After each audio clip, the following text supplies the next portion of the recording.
Hi everyone, and on today's podcast we've got an unusual guest. Today we're gonna make an interview with Erkin Ismailovic, and I hope we will create a great speech and you will enjoy it. Hello Erkin Ismailovic, how are you today? Hi, perfect. Yeah, that's great. So let's go then, let's start the podcast, right? Yeah. This interview, I hope that it's gonna be the fire. And my first question to you, we're gonna start with this one. Actually, what's your occupation now? Well, these days my minor occupation. I am student at master's degree at Samsifl Institute of Foreign Language. All right. And at the same time, I had a part-time job. I have a part-time job in the same institute. I work as a teacher. Oh, that's cool actually. You mentioned just being a teacher. How you came up with the idea of being a teacher? Or it was just, how can I say, someone invited you to that job? Well, that's a good question.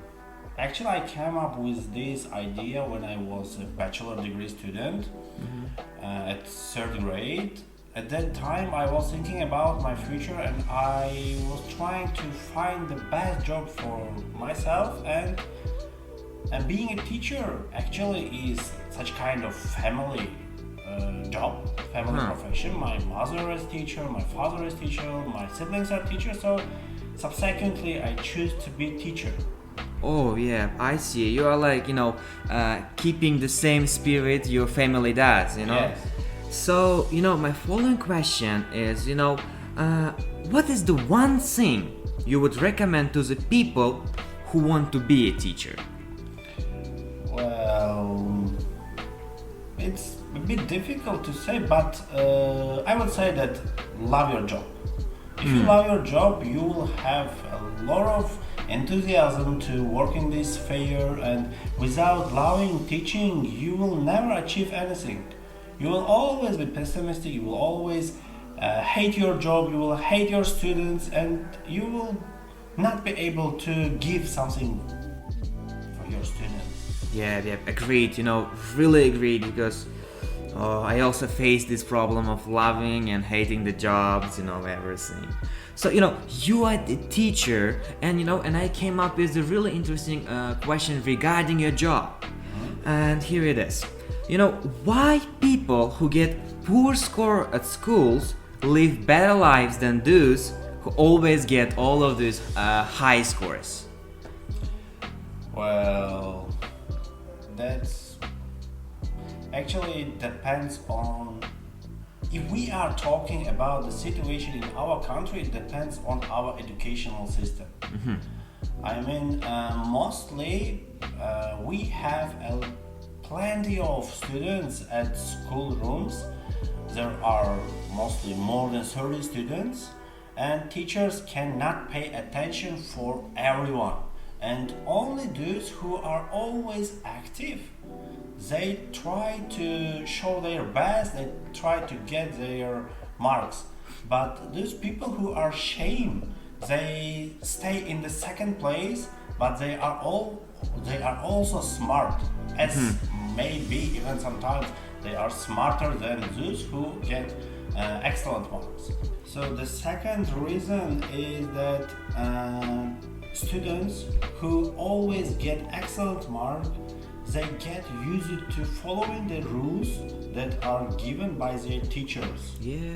While students who always get not bad but satisfying marks, they are always trying to find solution for their situations, because they are always not ready for the lessons, and they every day come across with kind of problems, like they are not ready, they are not wearing the uniform, they have to meet the director, and this helps them to develop their critical thinking at first and problem solving skills.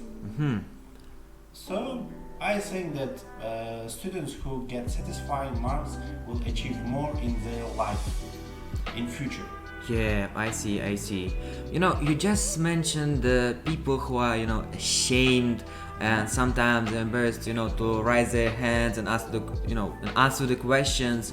And I wanted you to answer the question like, is it the responsibility of teachers to, how can I say, to engage them to the life of this lesson, or the parents are obliged to help them, to get involved to all of these activities? Because if the, how can I say, if the one side, both parents or the teachers, won't get involved, won't be interested in the life of a student, it will just, that person will live in that embarrassed, ashamed life and won't have the successful life. What do you think? Who is responsible, teachers or the parents? Actually, both of them, because the first half of the day students spend in school, while the second one they spend in their homes. So both of them are responsible, because first of all, teachers should do their best to give necessary knowledge during the classes for their students, while parents are responsible to control their children after school time. Alright. And as I said, there are too many students in one class, so it is sometimes impossible to engage all of them into the classroom atmosphere. Oh, I So see. teachers sometimes couldn't manage it.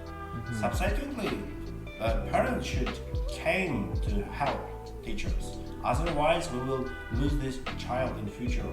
Yeah, agreed. And here is the following question regarding your life. I'm just wondering if, what is the best advice you have ever received? Really interesting. Well, a bit difficult to answer, Yeah, tough because question. I had numerous advices through my life, given by my teachers, by my parents, grandparents, by my friends. But let me think a bit. All right. I think the best one was given by my mother. As a child, I remember that I was sitting on a table in kitchen, and I asked something from my mother. Can you give me that? Maybe sugar, maybe salt. I can't remember. And she said, "No, take it by your own." And I asked her the second time, "Can you please give me?" She gave me. Then she said, like, in this life, don't rely on others. Trust only on yourself. I don't know, maybe I was 9 years old or 10 years old as a child, but I remember this thing. And during my life, I meet a lot of persons, and this advice helped me to achieve all the things that I have now. So I think that this one is the best. Oh yeah, really great advice. Thank you to your mother. Because really relying to other people, you have to do everything by your own. You can't rely on others, right? I found out that all of these, the best advice, come from parents. Whenever I ask people, what is their best advice or who gave it to you, in 99% it was given by mother, and 1% I would say it was given by father, but anyway from parents, right? That's somehow, how can I say, really great statistics, because you don't get the advice from the stranger, from the outside who's passing by, right? You just get the advice from your parents. That's brilliant. Yeah. Because parents are the most influential persons Yeah, in agreed. our life. So here is the following question, a bit similar, but in a different way. What was the worst advice you have ever received? Well, I think that was go to work. Go working, don't study. You will achieve nothing by educating. You will not achieve anything. Like we have a kind of saying among our people. They say, "Will you be a scientist by learning?" Yeah. But I didn't follow them. I always tried to study. I always tried to learn something new. And now I can say that it was the worst advice, because by learning I achieved a lot of things. And the people of my generation who followed this advice and go working, they made a lot of money, but they achieved nothing. They have only money. Yeah. Money is not the most important thing in the world. Agreed. Yeah. And here is the following question regarding your childhood. Even though you wanted to be, a teacher like in the recent years, but whom you wanted to be when you was a child? Let's say 9, 10 years old. Whom you wanted to be? Well, 100%. I always dreamed to be a soccer player. Football player. Yeah. And I even had trainings. I participated in some kind of local competitions. But when I was 15 years old, I realized that in our country it's impossible. Because there were a lot of corruption. There were a lot of difficulties in our sports sphere. So I gave up this and I decided to be another person who would help others, who would be able to help others in the future. So I choose this job. Yeah, that's brilliant. Nowadays we have a lack of people who just wanna, help people and everything. Everyone nowadays is foolish. Yeah. They think only about themselves. They only care about themselves. They don't care about the others and everything. Yeah, that's a brilliant dream, from your childhood. Yeah, thank you. So, the following question. What is the life you're dreaming of? Well, whenever I have this question, the first thing that comes to my mind is the lyrics of one Russian song. I don't know whether you know it or not. There is a group named Kaspийский груз. Oh yeah, something familiar. I will say it in Russian, okay? Yeah, alright. Проснуться, I don't know the name of the song. Проснуться от детского хохота, проснуться весь такой в хлопотах, что потом вялой походкой, как гипопотам, в сторону кухни в молоке плавают хлопья. That is my dream. One day in future I want to wake up because of my child's voice of happiness. And I will be very angry because of this.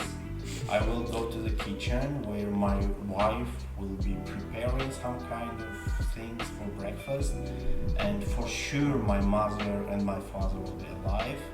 They will also be in the kitchen, and first of all I will come to the kitchen and say Assalamu alaikum for everyone, and that's my dream for future. I don't want to have a big house, to have luxury cars, but just I want to have my family in the future.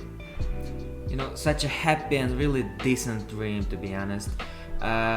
Really, nowadays people want luxurious cars, everything, mansions, travel, everything.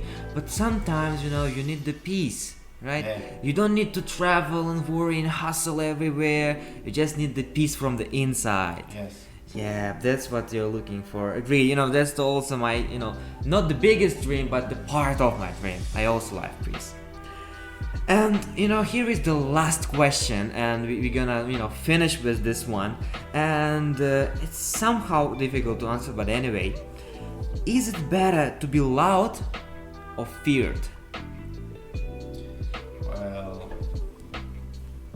it's very difficult to answer. Yeah.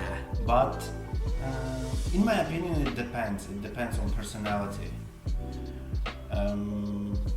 strong people who always try to dominate on others, they prefer to be feared, because both of them actually, fear and love, are the most powerful emotions and feelings that people have in their life, and both of them can be used for dominating others, for like manipulating others.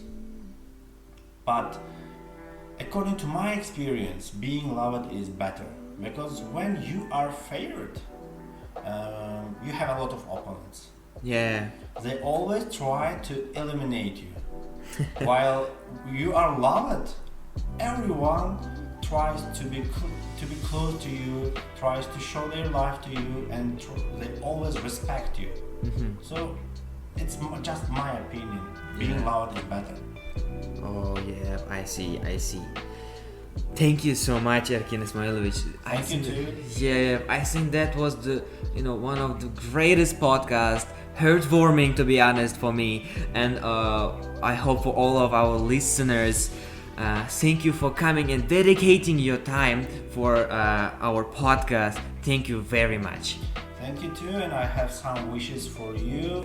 I wish the big success in future for your job, and I hope your listeners will follow you in the future, and hoping for the best and wishing the best for you. Yeah, fingers crossed, to be honest.